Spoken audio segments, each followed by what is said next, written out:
Praise the Lord, ஹல்லேலூயா. கிறிஸ்துவுக்குள் பிரியமானவர்களே, இந்த அருமையான காலை வேளையிலும் தேவ சமூகத்துக்கு வந்த உங்கள் ஒவ்வொருவரையும் இயேசுவின் நேற்று நாமத்தினாலே அன்பின் வாழ்த்துக்கள். இந்த நாளிலும் என்னாகமம் 11ஆம் அதிகாரம் 23ஆம் வசனத்தை அடியேன் வாசிக்கிறேன். அதற்கு கர்த்தர் மோசேயை நோக்கி, கர்த்தருடைய கை குறுகி இருக்கிறதோ, என் வார்த்தையின்படி நடக்குமோ நடக்காதோ என்று நீ இப்பொழுது காண்பாய். ஆமேன், ஹல்லேலூயா. அருமையான வார்த்தை பாருங்க. இந்த வேத வசனத்துல மோசே இடத்துல கர்த்தர் சொல்லுகிறார். மோசே இஸ்ரவேல் ஜனங்களை வழி நடத்தி கொண்டு வருகிறார். கர்த்தர் சொல்லுகிறார், என் பிள்ளைங்க அடிமைத்தனத்தில் இருக்காங்க, அவங்கள வெளியில கொண்டு வான்னு சொல்லி மோசே அனுப்பும்போது, அந்த மோசே ஜனங்களை அழைத்து வரும்போது அந்த ஜனங்களுக்கு இறைச்சி தேவைப்படுகிறது. நாங்கள் இன்னும் எவ்வளோ நாள் இந்த மாதிரியே இருக்கிறது, அதனால எங்களுக்கு இறைச்சி தேவை அப்படின்னு சொல்லி அவர்கள் முணுமுறுத்து மோசே இடத்துல கேட்கிறார்கள். அப்போது மோசே கர்த்தரை பார்த்து கேட்கிறார், ஆண்டவரே, என் கூட இருக்கிற ஜனங்க இந்த மாதிரி கேட்குறாங்க, இது எப்படி எங்க கூட இருக்கிற ஜனங்களுக்கு இந்த வனாந்தரத்தில் நான் எங்க போய் இறைச்சி தேட முடியும் அப்படின்னு சொல்லி அவர் போய் கர்த்தரிடத்துல முறையிடுவார். அப்பொழுது கர்த்தர் சொல்லுகிற வார்த்தை தான் இந்த வார்த்தை. கர்த்தருடைய கை குறுகி இருக்கிறதோ, என் வார்த்தையின்படி நடக்குமோ நடக்காதோ என்று நீ இன்னைக்கு காண்ப அப்படின்ற வாக்கு தத்தத்தை அவர் தருகிறார். ஆமேன். இன்றைக்கும் இந்த பிரசங்கத்தை கேட்கிற அருமையான பிள்ளைகளே, ஆண்டவர் கொடுத்த வாக்கு தத்தம் கையில் நிறைய இருக்கு. ஆனால் இந்த வாக்கு தத்தம் இந்த ஆண்டு நடக்குமா நடக்காதா, எனக்கு ஏதாவது ஒரு அற்புதம் நடக்குமா, ஏன்னா நடக்கிறதுக்கான வாய்ப்பே இல்லை, சூழ்நிலைகள் எல்லாம் மாறுதலாக இருக்கிறது, எப்படி நடக்கும் அப்படின்ற அந்த சந்தேகத்தின் ஆவியோடவே நம்ம காணப்படுகிறோம், சந்தேகத்தோடவே வாழ்ந்துகிட்டு இருக்கோம். ஆனா தேவனாகிய கர்த்தர் இந்த வேளையில கேட்கிறாரு, என் கை குறுகிடுச்சா, என் வார்த்தை நடக்காதா, ஏன் நீங்க அவிசுவாசப்படுகிறீங்க? மோசையை பார்த்தா தான் கேட்கிறாரு. மோசே சொல்ற, இல்ல ஆண்டவரே, எங்க கிட்ட காலாட்கள் 6 லட்சம் பேர் இருக்காங்க. அப்ப இத்தனை லட்சம் ஜனங்களுக்கு நீங்க எப்படி இந்த வனாந்தரத்துல எங்கிருந்து கொடுக்க முடியும், எங்கிருந்து வரும் அப்படின்னு சொல்லிட்டு அவிசுவாசமான வார்த்தைகளுக்கு மத்தியில அவர் பேசிக்கிட்டு இருப்பாரு. இந்த மாதிரி மனநிலைமை நமக்கு நிறைய வந்திருக்கு. ஆண்டவரே, எனக்கு நிறைய இருக்கு, பரவாயில்ல, இதுல நீங்க சில விஷயம் செய்ய போறீங்க அப்படின்றத தான் நம்ம காம்ப்ரமைஸ் ஆகிறோமே தவிர, நம்ம கையில ஒண்ணுமே இல்லாத சூழ்நிலையில பெரிய காரியத்தை கர்த்தர் எப்படி செய்வார்? இது ஆண்டவர் என் கூட இருந்து செய்வார்ன்ற விசுவாச வார்த்தை நமக்கு வருதா, இல்ல ஆண்டவர் செய்ய மாட்டார்ன்ற அவிசுவாச வார்த்தை வருதான்னா, மோர் தென் எல்லாருக்குமே அவிசுவாச வார்த்தை தான் வரும்.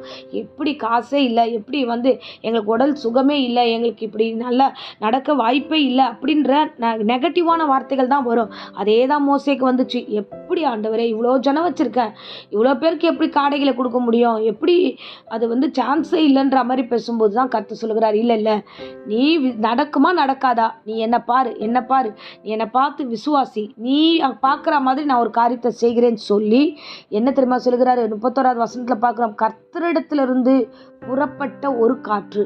ஆமென், அல்லேலூயா. இந்த வேத வசனத்தை வாசிக்கும் போது ஆச்சரியமா இருந்தது. நடக்காத ஒரு விஷயத்த கர்த்தர் அவரிடத்திலிருந்து காற்றை அனுப்புகிறார் பாருங்க.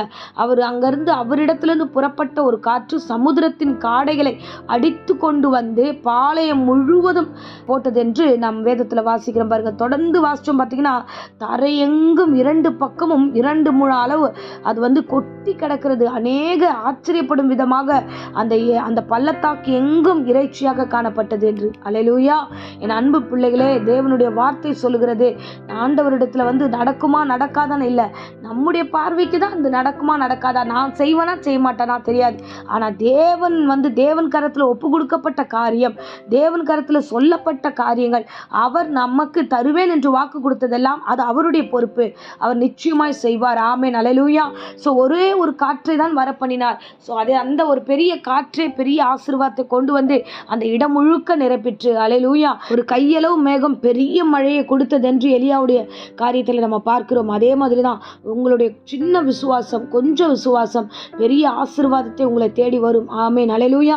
கர்த்தரிடத்திலிருந்து ஒரு காற்று வரும், கர்த்தரிடத்திலிருந்து ஆசீர்வாதம் வரும், கர்த்தரிடத்திலிருந்து சுகம் வரும், கர்த்தரிடத்திலிருந்து அற்புதங்கள் வரும். மனுஷரிடத்தில் அல்ல, நீங்கள் எதிர்பார்க்கிற காரியம் எல்லாமே கர்த்தரிடத்திலிருந்து தான் வரப்போகிறது. உங்களுக்காக அவர் பெரிய காரியங்களை செய்ய போகிறார். நீங்கள் விசுவாசிங்க, பெரிய காரியங்கள் உங்கள் கண் காண கர்த்தர் செய்வார். ஆமென். இப்பொழுதும் அடியேன் உங்களுக்காக ஜெபிக்கிறேன். அன்பு ரட்சகா, அந்த அருமையான தருணத்துல இந்த பிரசங்கத்தை கேட்ட ஒவ்வொரு பிள்ளைகளுக்காக ஜெபிக்கிறேன். ஆசீர்வதிப்பீராக. ஏசப்பா, உமக்கு ஸ்தோத்திரம் ஆண்டவரே.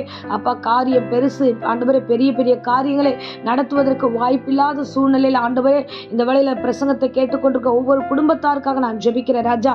நீர் இறங்கி ஆண்டவரே ஒரு கீழ்காற்றை வர பண்ணி ஆண்டவரே ஆசீர்வாதத்தை கொடுத்தது போலவே இந்த குடும்பங்களுக்கும் அடியனுக்கும் ஆண்டவரே ஒரு மிகப்பெரிய ஆசீர்வாதத்தின் ஆண்டவரே கிருபைகளை தருவீராக, சுகத்தை தருவீராக, பலத்தை தருவீராக, எல்லா பொல்லாப்புக்கும் எல்லா அநியாயங்களுக்கும் நீர் விலக்கி காத்திருளுங்க. வியாதியோடு பலவீனத்தோடு யாராவது இந்த பிரசங்கத்தை கேட்டுக்கொண்டிருந்தா பூரண சுகத்தையும் ஆரோக்கியத்தையும் கர்த்தர் கொடுத்து வழிநடத்தும் ஆசீர்வதியும் தெய்வீக கரம் கொடுக்கட்டும். இயேசுவின் நாமத்திலே ஜெபித்து உடைய வேத வசனத்தை விசுவாசித்து ஒப்பு கொடுக்கிறோம் ஜீவனுள்ள நல்ல பிதாவே. ஆமேன். ஆமேன். Praise the Lord. God bless you.